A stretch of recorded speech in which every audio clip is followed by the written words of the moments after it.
சென்னையில் பெண் மருத்துவர் ஒருவர் 12வது மாடியிலிருந்து குதித்து தற்கொலை செய்து கொண்ட சம்பவம் அதிர்ச்சியை ஏற்படுத்தியது.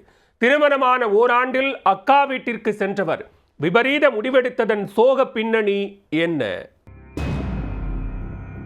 ராமநாதபுரம் மாவட்டத்தைச் சேர்ந்தவர் யோதீஸ்வரன். 32 வயதான இவருக்கு அதே பகுதியைச் சேர்ந்த 29 வயதான ஜோதீஸ்வரி என்பவருடன் ஓராண்டுக்கு முன்பு பெற்றோர்களால் நிச்சயிக்கப்பட்டு திருமணம் நடைபெற்றது. இதனையடுத்து 3 மாதங்கள் வரை இருவரும் ராமநாதபுரத்தில் ஒன்றாக வசித்து வந்தனர். ஐடி ஊழியரான யோதீஸ்வரன் ராமநாதபுரத்திலேயே தங்கி பணியாற்றி வருகிறார். மருத்துவரான ஜோதீஸ்வரி சென்னை மீனம்பாக்கத்தில் உள்ள தனியார் விடுதியில் தங்கி பணியாற்றி வந்தார். மனைவி சென்னைக்கு வேலைக்கு சென்ற பிறகு யோதீஸ்வரன் கஞ்சா போதைக்கு அடிமையாகி எப்போதும் போதையில் மிதந்துள்ளார். அத்துடன் தொடர்ந்து பல பெண்களிடம் பேசிக் கொண்டிருந்ததை அறிந்து அவரின் மனைவி பலமுறை கண்டித்துள்ளார். அதனை பொருட்படுத்தாமல் அலட்சியப்படுத்தியதால் கோபம் கண்ட ஜோதீஸ்வரி ராமநாதபுரம் சென்று கணவரிடம் சண்டையிட்டுள்ளார்.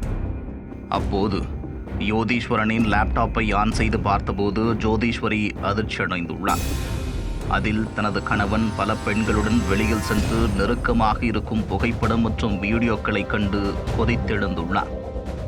இருந்தபோதும் நடந்தது எல்லாம் இத்தோடு போகட்டும், இனியாவது ஒழுக்கமாக இருங்கள் என்று பெண் மருத்துவர் அறிவுரை கூறியுள்ளார். இதனையடுத்து ஜோதீஸ்வரி மீண்டும் சென்னைக்கு திரும்பியுள்ளார்.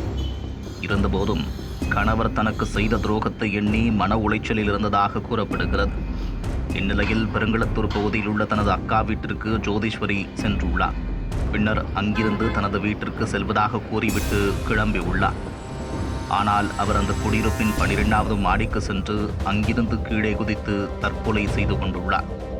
இதனை பார்த்து அதிர்ச்சியடைந்த அக்கம் பக்கத்தினர் உடனே போலீசாருக்கு தகவல் கொடுத்துள்ளனர். தகவலின் பேரில் அங்கு விரைந்து வந்த போலீசார் உடலை கைப்பற்றி உடற்கூறாய்விற்காக குரோம்பேட்டை அரசு பொது மருத்துவமனைக்கு அனுப்பி வைத்தனர். பின்னர் இந்த சம்பவம் குறித்து வழக்கு பதிவு செய்த போலீசார் விசாரணை மேற்கொண்டு வருகின்றனர். மேலும் திருமணமாகி ஓராண்டே ஆவதால் RDO விசாரணைக்கு உத்தரவிடப்பட்டுள்ளது. திருமணமான ஓராண்டுக்குள் பெண் மருத்துவர் தற்கொலை செய்து கொண்ட சம்பவத்திற்கு கணவர் பாதை மாறி சென்றதுதான் காரணமா அல்லது வேறு ஏதேனும் பிரச்சனை இருக்கிறதா என்ற கோணத்தில் போலீசார் தொடர்ந்து விசாரணை மேற்கொண்டு வருகின்றனர்.